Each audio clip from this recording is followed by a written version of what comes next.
All right, so late last night, John Heyman and others, including Jeff Passan, reported Matt Chapman going to the San Francisco Giants, a 3-year deal worth a little over $50 million. There's some opt-outs in there. It's Cody Bellinger, 3 years, 54 mil. It's like Cody Bellinger's contract that he got with the Cubs, 3 years for 80 mil, but just less money. So Chapman, it's going to be 20 mil this year, 18 mil in 2025, 16 mil in 2026. So that's another good third baseman that is in the National League West. The D-backs, obviously, they added Eugenio Suarez this offseason. There's Nolan Jones with the Colorado Rockies. The Dodgers, obviously, we know how much talent that they have. So there's some good infielders in this National League West. And in this video, because Matt Chapman is here in the NL West now, I wanted to compare him and Manny Machado. Who would you rather have? I'm sure if there's Giants fans that are watching this video, they're going to say, I would rather have Matt Chapman because it's not a long-term deal. Look at his hard hit rate. He's still a really good defensive player. I'd rather have that with flexibility to go spend on the pitching staff. Now, that's in their situation, but my question here is, who would you rather have right now, Manny Machado, Matt Chapman, the baseball player? We can factor in the contract. Maybe you don't want maybe some Padres fans are like, yeah, I like Manny Machado, but I don't want him on this long-term contract that he's on. But you can't do anything about that. And by the way, there was a lot of people that wanted a Manny Machado extension this time last spring training, or maybe not this time. Maybe an extension already happened. I forget exactly when that extension happened, but it was in spring training, pretty much when Peter Seidler arrived. They got that done, and I believe that was more of a Peter Seidler decision. But anyway, back to the question, Machado or Chapman, just the player. I'm going with Manny Machado, and Giants fans, they can call me biased because, oh, you're wearing a Padre hat. You're a Padre fan. Of course, you're going to pick Manny. But you look at the numbers, sure, Matt Chapman, higher WAR last year, at least according to Baseball Reference, 4.4, 2.9 with Manny last year. But look, I mean, Manny, we know he was hurt last year. And I believe Matt Chapman did deal with a little bit of an injury there last year, either finger or hand injury, something there. But Manny, we knew that he was hurt and he was battling through it. He should have went on the IL, should have shut it down before he did, because the Padres were not going to make the postseason. But that's just who he is. He had to DH a lot of games. He was not in the field as much as he usually is. He's usually playing every day at third base, and that just wasn't the case last year. So the WAR, it takes into account defense. Manny's going to get dinged there. But if you take into account, I'm not going to like go into career WAR because obviously Manny, he's been in the league for a long time, where Matt Chapman, he has not been in the league as long. He doesn't have nearly as many at-bats. I mean, look how many at-bats Manny has, and WAR's a cumulative stat. So career, it's in here because that's the Baseball Reference screenshot. But let's look at his last 3 years, Manny, and compare that to Matt Chapman and his last 3 years. I think that's a good sample size there because you're not cherry picking a year. Last 3, I'm not counting 2020 with the shortened season. I think it's a good sample size. You know, both of these guys, they are in the prime of their careers, right? I mean, Matt Chapman, he's going to be entering his age 31 season. Manny Machado is going to be entering his age 31 season. So last 3 years, Matt Chapman, 2021, 210 batting average, 717 OPS. Obviously, we know he was with the A's, and then he was traded to the Toronto Blue Jays. 2022, 229 average, 757 OPS. 2023, 240 average, 754 OPS. Manny Machado, you go his last 3 years, 2021, 278 average, 836 OPS. 2022, obviously that was the year that I thought he should have won NL MVP. 298 average, 897 OPS.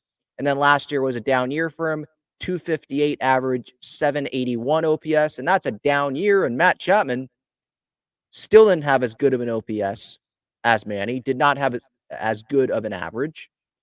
And Manny hit 30 home runs still in a down year. Matt Chapman had 17, a decrease of 10, less at-bats than he had in 22, but a decrease of 10 home runs last year compared to 2022 and 2021. He hit 27 home runs in 21 and in 22. Now, if you go look at Baseball Savant, right? So last 3 years for those guys, you're picking Manny. And defensively, we know that Manny Machado is one of the best defensive third basemen in baseball. Baseball Savant, and you go to the 2023 percentile rankings, you're going to like Matt Chapman's better probably. The hard hit, average exit velocity, 98th percentile, barrel percentage, 98th percentile, hard hit percentage, 100th percentile, doesn't chase. And then you go to Manny, but again, when you're dealing with an elbow injury, and he was dealing with that for a couple of years. That's what he's been telling the media here in spring.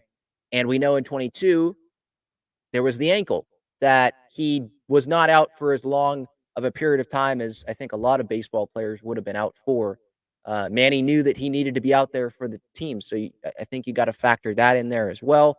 You look at the range last year for Manny, still 97th percentile. I don't pay too much attention into arm strength and sprint speed because like how often is Manny sprinting? He knows when he needs to, he will give the full out effort. And I was just watching Inter Miami play Orlando City first half there, and you look at Messi and he is walking around a lot because he knows when he needs to sprint and he's saving it. And when he needs to go, he'll go. And I kind of compare that to Manny there. So take the last 3 years, you're going with Manny. Now, right now, I think some fans would question, well, Manny's health. Matt Chapman is healthy. Last year, he was probably unlucky. In fact, he was offensively with that low of an average and that OPS plus being 8% above league average only when he's hitting the ball that hard like that.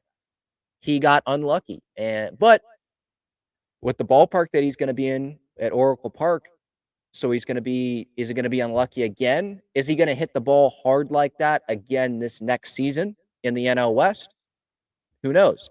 With Manny, he is healthy and he's not playing, every spring training game because he doesn't need to. He may not start the year at third base, but I'd still rather have him offensively than Matt Chapman. And if we're talking about you get this player for the entire year, not just the month of April, but the entire year, I'm still going to go with Manny Machado. There's the track record, there's the defense, there's the arm. He's going to give you more pop than Matt Chapman is. And Matt Chapman, when he's hot, he's hot. When he's not, he's not.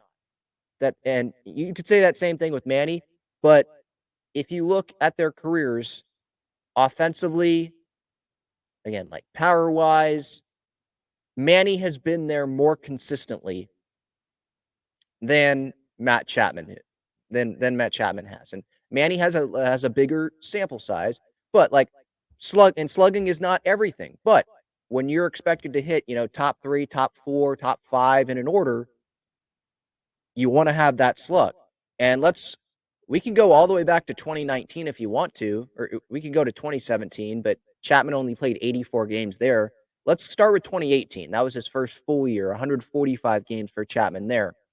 Slugging 508, 506 in 19, 535 in 20, 403, 433, 424 the last 3 years. We go to Manny, his last 3 years slugging percentage, 462 in 23, 531 in 22, and 489 in 2021. So Manny's worst slugging was this past year, 462, and that's better than any of Matt Chapman's last 3 years. Manny's worst slugging. OPS plus. Best OPS plus best OPS plus the last 3 years for Chapman was 116 in 2022. Manny's best, obviously, was 157 in 22. His worst was 115. So his worst was it was 1 percentage off of Matt Chapman's best the last 3 years.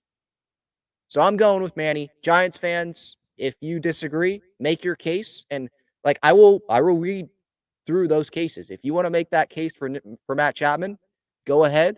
I love having this debate, but yeah, I would go with Manny over Matt Chapman. But I'm not saying Matt Chapman's like a bad third baseman. If you're a Giants fan, I think that you should be happy that the Giants ended up adding a guy like this. Jung-Hoo Lee, that's not enough.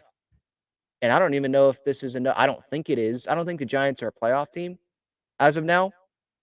Maybe they go add Blake Snell and they can improve that rotation. But as of now, you look at the Giants lineup and compare that even to the Padres. I mean, the Giants don't have that firepower. Now, we saw what the firepower got the Padres last year, but tell me if you think that this lineup is a playoff lineup. Now, there are surprise teams. The Giants could go surprise like the D-backs did last year, but it's Jung-Hoo Lee leading off, Tyra Estrada, Lamonte Wade Jr., Jorge Soler, Michael Conforto, Matt Chapman. Fangraphs has Chapman hitting sixth in this lineup. Yaz, Patrick Bailey, and Marco Luciano. That's the lineup. I mean, there's power there. Jorge Soler, there's Matt Chapman, obviously, Lamonte Wade. But I wonder what Jung-Hoo Lee is going to do in his first year in the big leagues. Like, there's question marks there. There's question marks with the Padres as well. But I think for Padres fans, we're like, man, that bottom of the order doesn't look that great. Where the top of the order, I think we have confidence in Tatis. If Manny is healthy, we know he's going to post and he'll deliver. Xander, as long as he doesn't get hurt, like I'm confident in him putting up numbers offensively. Cronenworth can't be as bad as he was last year. Campy, that's a good offensive catcher, at least based on what he did last year when he got a good sample size before the injury, right? Or at least, I guess we should say the couple injuries. I mean, I would still go with the Padres lineup, even with the bottom third of the order being some question marks there. Obviously, Jackson Merrill, we don't know what he would do at the big league level. Obviously, we're assuming right now he's going to be on the big league roster. I shouldn't be forgetting about Ha-Seong Kim, obviously. He just keeps getting better. So, I mean, I would go with the Padres lineup still. And overall pitching staff, I think I'm going with the Padres bullpen for sure. And it might be a little bit more of a toss-up there with the rotation. But I think you got to give the edge to the Padres over the Giants right now.